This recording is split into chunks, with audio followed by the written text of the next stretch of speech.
दोस्तों, हम एक्सप्लेन करने वाले हैं हाल ही में आई मूवी भूल चक माफ को, जो कि आपको जरूर पसंद आएगी। इसलिए वीडियो को अभी के अभी लाइक कर दीजिए और चलिए कहानी शुरू करते हैं। तो मूवी की शुरुआत में हम तितली और रंजन नाम के कपल को देखते हैं, जो कई सालों से एक दूसरे से प्यार करते हैं। लेकिन शादी के लिए इनके घर वाले बिल्कुल भी नहीं मान रहे थे। इसलिए आज ये दोनों घर से भाग निकलते हैं। तभी तितली आधे रास्ते में अपने पापा को याद करके रोने लगती है, क्योंकि उसे डर था कि बदनामी के डर से कहीं उसके पापा आत्महत्या ना कर लें। इसलिए तितली रंजन से कहती है, वापस घर चलते हैं प्लीज। लेकिन रंजन नहीं मानता और इसी बात पर दोनों में जोरदार बहस होने लगती है। तभी वहां एक कांस्टेबल आ जाता है और उसे लगता है कि कुछ तो गड़बड़ है। इसलिए वो दोनों को थाने ले आता है। अब थाना इंचार्ज पूछता है, बताओ, तुम दोनों आधी रात में यहां क्या कर रहे थे? जिस पर रंजन कहता है, हम दोनों बालिग हैं और घर से भागकर शादी करने वाले थे, लेकिन आपके कांस्टेबल साहब ने हमें पकड़ लिया। ये सुनते ही पुलिस वाला दोनों के मां बाप को थाने बुला लेता है। तितली के पापा आते ही रंजन पर भड़क जाते हैं, मेरी बेटी को भगाने की हिम्मत कैसे हुई तुझ में? लेकिन तितली रंजन का साथ देती है और पुलिस वाला तितली के पापा से कहता है, जब आपकी बेटी राजी है तो शादी क्यों नहीं करवा देते?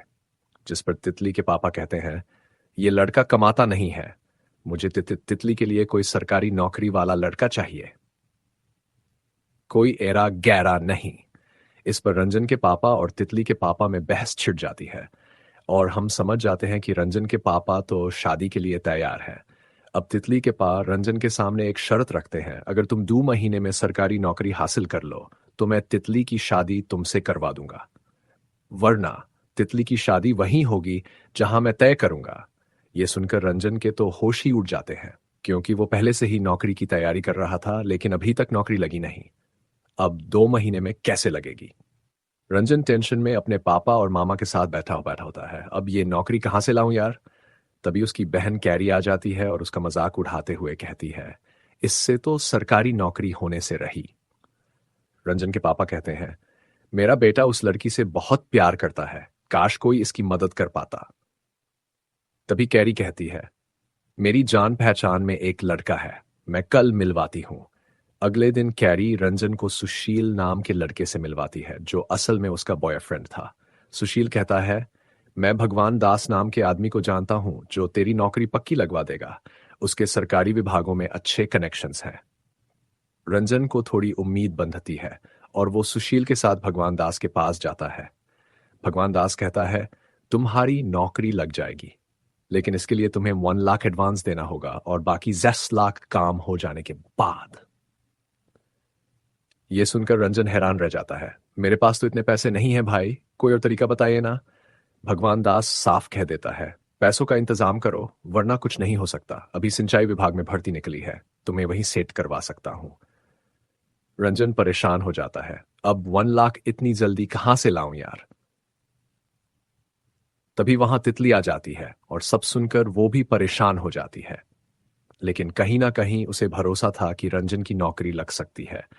अगले दिन तितली अपनी मां का हार गिरवी रख देती है और 1 लाख लेकर रंजन को दे देती है, ले जाओ और अपनी नौकरी पक्की करवा लो। रंजन भावुक हो जाता है और भगवान दास को पैसे दे आता है। कुछ दिन बीत जाते हैं और फिर एक दिन रंजन का मामा उसे बताता है, भगवान दास तो कई दिनों से ऑफिस आया ही नहीं, शायद तुम्हारा लाख लेकर भाग गया है। गया? यह सुनकर रंजन के तो होश ही उड़ जाते हैं, अब तो ना मेरी शादी होगी और ऊपर से तितली के 1 लाख भी गए। इसके बाद रंजन और उसके घर वाले भगवान दास को हर जगह ढूंढते हैं, लेकिन वो उन्हें कहीं नहीं मिलता। जब तितली को ये सब पता चलता है तो वह गुस्से में रंजन को खूब सुनाती है, तुम पर भरोसा ही बेकार था। और फिर रोते हुए कहती है, अब हमारी शादी नहीं हो पाएगी, पापा मेरे लिए कोई और लड़का ढूंढ लेंगे। ये सुनकर रंजन भी फूट फूट कर रोने लगता है। अगले दिन रंजन पूरे दिन बस नौकरी के बारे में ही सोच रहा होता है। तभी उसे हलवाई की एक बात सुनाई देती है, मैंने भोलेनाथ से बेटे की मन्नत मांगी है, बेटा होगा तो अपने बाल मुंडवाऊंगा। यह सुनकर रंजन के दिमाग में एक आइडिया आता है, क्यों ना मैं भी भोलेनाथ से मन्नत मांग लूं, शायद मेरी भी सुन ले। फिर रंजन सीधा मंदिर भागता है। वहां वो भोलेनाथ से कहता है, भगवान, बस मेरी नौकरी लगवा दो ताकि मैं तितली से शादी कर सकूं। लेकिन उसे समझ नहीं आता कि बदले में क्या अर्पण करे। इसलिए वह पंडित जी से पूछता है, पंडित जी, ऐसा क्या बोलूं जिससे भगवान मेरी मन्नत जरूर पूरी करे।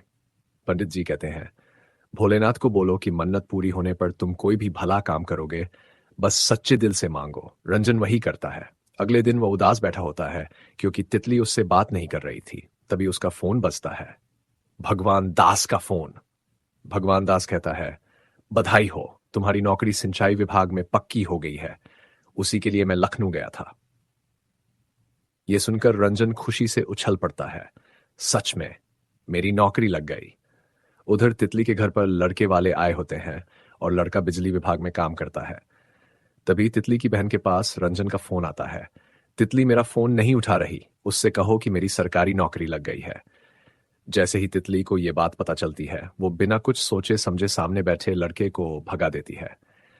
अब मैं रंजन से ही शादी करूंगी। कुछ देर में रंजन अपने मम्मी पापा के साथ मिठाई लेकर आता है और जब तितली के पापा को रंजन की नौकरी लगने का पता चलता है तो वो हैरान रह जाते हैं। लेकिन वादा निभाते हुए वो कहते हैं, शादी इसी महीने की 30 तारीख को होगी। ये सुनकर रंजन और तितली दोनों खुशी से झूम उठते हैं। अब कोई हमें अलग नहीं कर पाएगा। कुछ ही दिनों में शादी की तैयारियां शुरू हो जाती हैं। रंजन छुपकर तितली से मिलने आता है और कहता है, कल हमारी शादी है, अब कोई हमें अलग नहीं कर पाएगा। तितली भी मुस्कुराकर कहती है, मैं तुम्हारी ही हूं। अगले दिन रंजन बहुत एक्साइटेड होकर उठता है, आज मेरी शादी है। लेकिन बाहर आकर देखता है, फिर हल्दी की तैयारी। रंजन चौंक कर अपनी मां से कहता है, क्या मम्मी, आज बारात निकलेगी और आप हल्दी कर रही हो। मां कहती है, क्या बारात, आज 29 तारीख है, हल्दी का दिन। रंजन बोलता है, क्या आज फिर 29 तारीख, कल भी 29 थी। उसकी बहन बोलती है, लगता है तुझे डेजावू हो रहा है भैया। रंजन चुपचाप हल्दी मनाता है और 29 तारीख पर कट का निशान लगा देता है। फिर वो मामा के पास जाता है जिन्होंने उसके लिए बैचलर पार्टी रखी होती है। वहां वो एंजॉय करता है, चलो अब तो कल मेरी शादी हो ही जाएगी। लेकिन अगले दिन फिर वही 29 तारीख, वही हल्दी, सब वैसा ही। अब रंजन सबको समझाने की कोशिश करता है, मैं 2 बार हल्दी कर चुका हूं, आज तारीख होनी चाहिए। पर सब उसे पागल समझते हैं, इसका दिमाग खराब हो गया है। वो उसे डॉक्टर के पास ले जाते हैं, लेकिन रंजन गुस्से में वहां से भाग जाता है। फिर जब वो अपने मामा के साथ होता है तो उसे वही हलवाई दिखता है जिसके बेटे की मन्नत पूरी हुई थी और उसने अपने बाल मुंडवाए थे। तभी रंजन को एहसास होता है, शायद यह सब मेरी मन्नत की परीक्षा है। देखो यार, रंजन को अचानक याद आता कि मैंने भी तो मन्नत मांगी थी सरकारी नौकरी की और बोला था कि अच्छा काम करूंगा, पर किया कुछ नहीं। अब भोलेनाथ गुस्सा है, इसलिए तो शादी का दिन आ ही नहीं रहा है। इतना सोच ही रहा था रंजन कि तभी तितली आ जाती है। हाँ, वही जिसे पता चला था कि रंजन बहकी बहकी बातें कर रहा है। रंजन उसको देख के बोलता है, मुझे एक अच्छा काम करना होगा जिससे हमारी शादी कल हो जाएगी।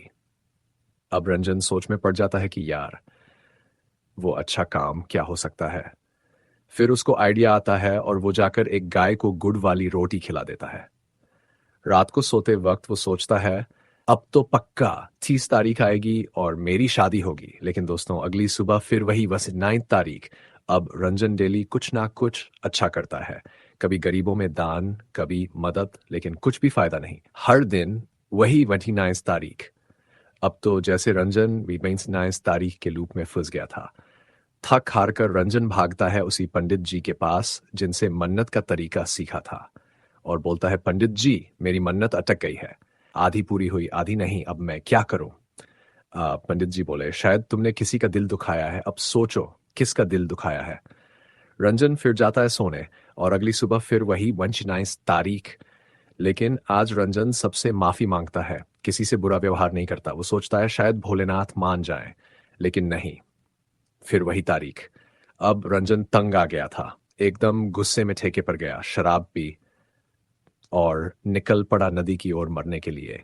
लेकिन तभी बगल में एक लड़का आता है, हामिद, और वो पहले कूदने लगता है। रंजन भूत, लेकिन उसे तो तैरना आता था तो वो हामिद को बचा लेता है। अब रंजन पूछता है, भाई मरना क्यों चाह रहा था। हामिद बोलता है, सालों से सरकारी नौकरी की तैयारी कर रहा हूं, गरीब घर से आता हूं। इस बार पेपर अच्छा गया था पर फिर भी सिलेक्शन नहीं हुआ, टूट गया हूं पूरी तरह से। ये सुनकर रंजन को जैसे बिजली लगती। वो सोचता है अगर मैं इसकी मदद कर दूं तो शायद मेरी मन्नत पूरी हो जाए। फिर वो हामिद को ले जाता है भगवान दास के पास और बोलता है मेरी तरह इसकी भी नौकरी लगवा दो। भगवान दास बोलता है 1 लाख लगेगा। लेकिन हामिद गुस्से से बोला मैं मेहनत से नौकरी लेना चाहता हूं, पैसे देकर नहीं, और मेरे पास तो है भी नहीं। और वो वहां से चला जाता है। लेकिन तभी भगवान दास एक बड़ा राज खोलता है। वो बोलता है अरे ये तो वही हामिद अंसारी है जिसके नाम पर नौकरी थी, लिस्ट में आखिरी नाम उसी का था, और उसकी जगह तूने पैसे देकर नौकरी ले ली। धड़ाम। रंजन के होश उड़ जाते हैं। मतलब मैं एक ईमानदार बंदे की नौकरी खा गया। वो दौड़ के तितली के पास जाता है और बोलता है मैं ये नौकरी छोड़ दूंगा, मेरी वजह से वो मरने चला था। लेकिन तितली बोलती है अगर नौकरी छोड़ दी तो हमारी शादी कभी नहीं होगी। अब रंजन कंफ्यूज, टेंशन में, क्या करे क्या नहीं। अगले दिन फिर वही डेथ 9 तारीख, और आज रंजन फिर जाता है हामिद को बचाने। रंजन रोज उसे बचाता है पर कोई फायदा नहीं। एक दिन रंजन पूछ ही लेता है भाई इस छोटी सी नौकरी के लिए तू क्यों मर रहा है। हामिद जवाब देता है मेरे गांव में पानी की बहुत दिक्कत है और मैंने पापा से वादा किया था कि मैं सिंचाई विभाग में अफसर बनकर लौटूंगा। रंजन टूट जाता है और आज वो हामिद को बचाने नहीं जाता और हामिद सच में मर जाता है। अब रंजन रोते रोते भोलेनाथ के मंदिर जाता है और दिल से प्रार्थना करता है। अगली सुबह फिर 9 तारीख पर आज रंजन नौकरी छोड़ देता है ताकि हामिद को उसका हक मिल सके। और रात को जब वो सोता है तो अगली सुबह 30 तारीख होती है। रंजन खूब खुश हो जाता है, लो भाई मन्नत पूरी। पर अब उसे डर है, तितली को पता चला तो। शादी की रात सब नाच गा रहे हैं लेकिन रंजन गिल्ट में होता है और गुस्से में चिल्ला देता है मैंने अपनी नौकरी छोड़ दी है। सब सन लोग उसे मूर्ख कहने लगते हैं। तितली भी नाराज हो जाती है लेकिन तभी एंट्री होती है भगवान दास की। वो बोलता है मैंने रंजन से बड़ा मूर्ख नहीं देखा, लेकिन उसकी सच्चाई ने मेरा दिल जीत लिया। फिर वो तितली के मम्मी पापा को सुनाता है तुम्हें बस सरकारी नौकरी चाहिए थी, लड़के के गुण नहीं देखे। इसी वजह से कितने लड़के मेंटल ट्रॉमा से गुजरते हैं। अब तितली के पापा को समझ आता है और वो बोलते हैं सरकारी हो या प्राइवेट बस मेरी बेटी को खुश रखना। और फिर होती है रंजन और तितली की शादी। और यहीं पर यह कहानी, ये मूवी खत्म होती है। अब अगर मैं आपको छोटा सा रिव्यू दूं तो भाई साहब ये मूवी दिल छू जाती है। कॉमेडी है, इमोशन है, और एक ऐसा मैसेज है जो आज के हर नौजवान को सुनना चाहिए। राजकुमार राव की एक्टिंग जबरदस्त है, वामिका गबी ने भी कमाल कर दिया है, और पंचायत वाले प्रधान जी की एंट्री, भाई मजा ही आ गया। तो दोस्तों कैसी लगी आपको ये मूवी, कमेंट में जरूर बताइए।